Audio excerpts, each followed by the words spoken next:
is 114 days till the man burns, and today we're talking about Playa hands because everyone's heard of Playa foot, but Playa hands is also a thing.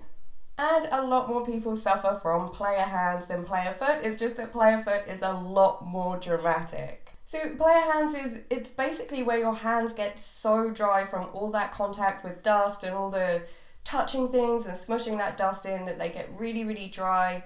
They crack. You often get hangnails or little nicks and cuts on your hands, and it's kind of like suffering the pain of 1,000 paper cuts for a week. But like with Playa foot, it is quite easily avoidable. So the first thing you're going to want is a really decent pair of gloves, like workman style gloves. So that when you're doing any setup, any takedown, anything where, there might be splinters of wood or you could end up getting nicks and cuts on your hands, you can pop on your gloves and you're not worried about it. You do not want to trash your hands on day one during setup and then suffer through that for the rest of the week. You'll also want a pair of regular gloves because you don't want to have to wear workman's gloves more than you have to. And a great way to keep that dust off your hands is to just wear gloves. What a lot of people do is they put on a layer of moisturizer, pop on some gloves on top, and then they can carry on with whatever they're doing without, having goopy moisturizer hands that are just picking up all that dust. It's best to do this at night or when you take a nap so that all that moisturizer is going to be absorbed into your hands by the time you wake up again. And, it's just annoying wearing gloves. Like, you probably don't want to be wearing gloves in the day. For moisturizer, coconut oil is a great choice because it's really, really cheap. But if you want to get a proper moisturizer, get something that's specifically for your hands. Don't just, use the all over body type stuff. You want a proper hand moisturizer. Everyone's hands are different, so when you're thinking about what kind of gloves to get, think about how your hands are more likely to be affected. So for some people, it's the knuckles and the backs of their hands that are delicate, and so fingerless gloves would work. For other people, it's going to be the fingers that are the big problem, so they're probably going to need something, that actually covers those as well. Latex gloves might seem like a good idea because, you can just buy a big box of them and you can change them whenever you want. But the problem with latex gloves is they are not very breathable, so your hands will get very sweaty in them. They'll probably go pruny from just sitting in all that sweat all the time. And latex gloves are very fragile, so you'll need to constantly have spare pairs on you. But, it might work for you. That might be a good solution for you. If you're not keeping your hands in lockdown 24 hours a day, then they will get covered in dust. So you can use the same kind of solution you would use for your feet. The most popular one is a mix of vinegar and water. I use 1 part vinegar to 3 parts water, and I chuck in a chamomile tea bag because I'm fancy and it helps counteract the drying properties of the vinegar. Because Playa dust is alkaline, the vinegar is acidic, it's going to cut through all of that alkaline dust and hopefully get it all off your hands. And if you are having problems getting it off your hands, you can soak some wipes in that solution and use it to really kind of get in all of those nooks and crannies. And obviously you'll want to moisturize after you do this because it's drying on your hands, and they're probably already very dry. If you have any cuts and scrapes and stuff as well, it's probably going to sting a little bit.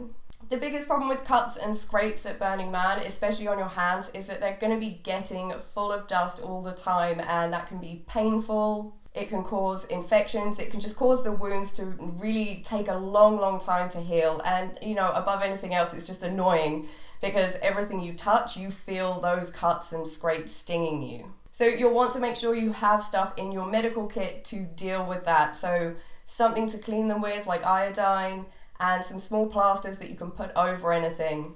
And, good plasters, not the rubbish ones that are going to fall off and turn into moop, like good plasters. It's a good idea to carry some of those plasters with you in your day pack or night pack, just in case you manage to wound yourself somehow. And then you're not going to have to go all the way back to camp to deal with it. Just use some hand sanitizer to clean it out as best as you can. Again, that's probably going to sting you.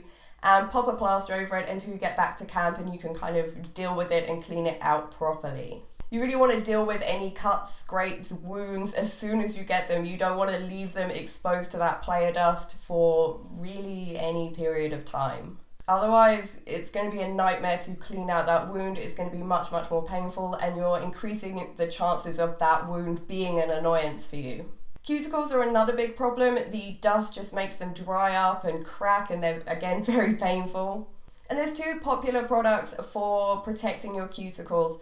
One of them is super glue. You just put a layer of super glue over your cuticle and that's it. It's going to protect your cuticles while you are there. Make sure you bring some along as well for your campmates or just in case you need to top it up, and it just peels right off once you're done, but it's just creating that protective barrier over your cuticles. Or there's liquid bandages, which do pretty much the same thing. They're just creating a protective layer over your cuticles, but it doesn't last as long as super glue. So check whichever brand you get to see how long that stuff's gonna last, how exactly you get it off. You know, if it's like water soluble, you're obviously gonna need to top it up a lot more frequently. And it's best to put these things on before you start having problems.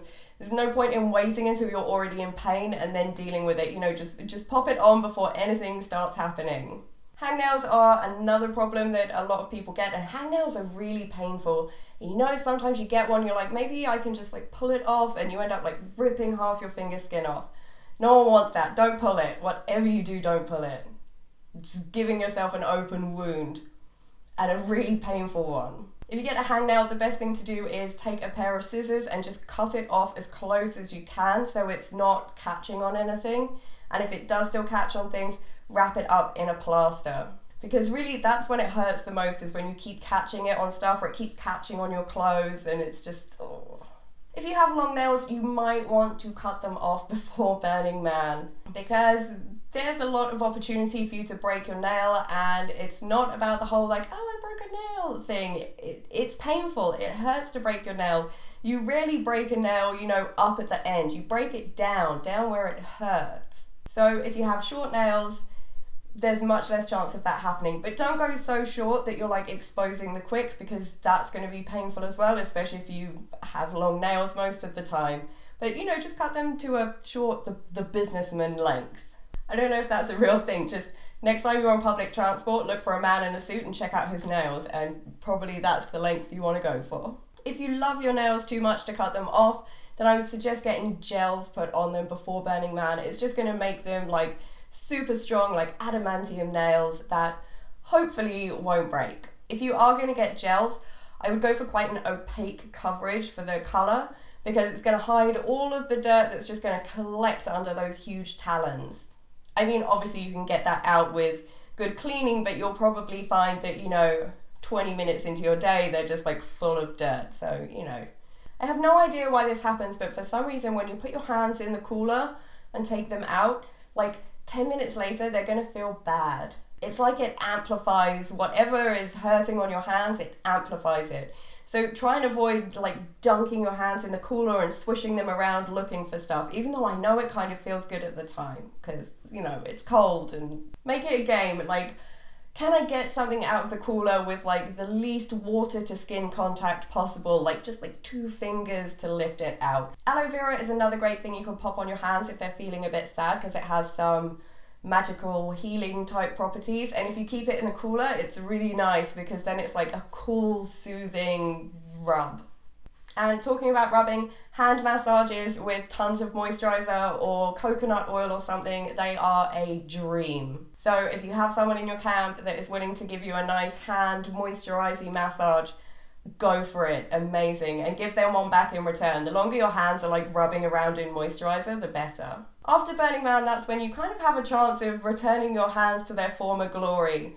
So keep up that routine of, you know, sleeping with moisturizer and gloves on so your bed doesn't get full of moisturizer, but your hands can get nicely moisturized. If you don't use rubber gloves when you're like washing up or using cleaning products, which I'm completely guilty of, start doing that. Your hands are already sad, you know, smothering them in detergents and chemicals is not going to make them feel any nicer.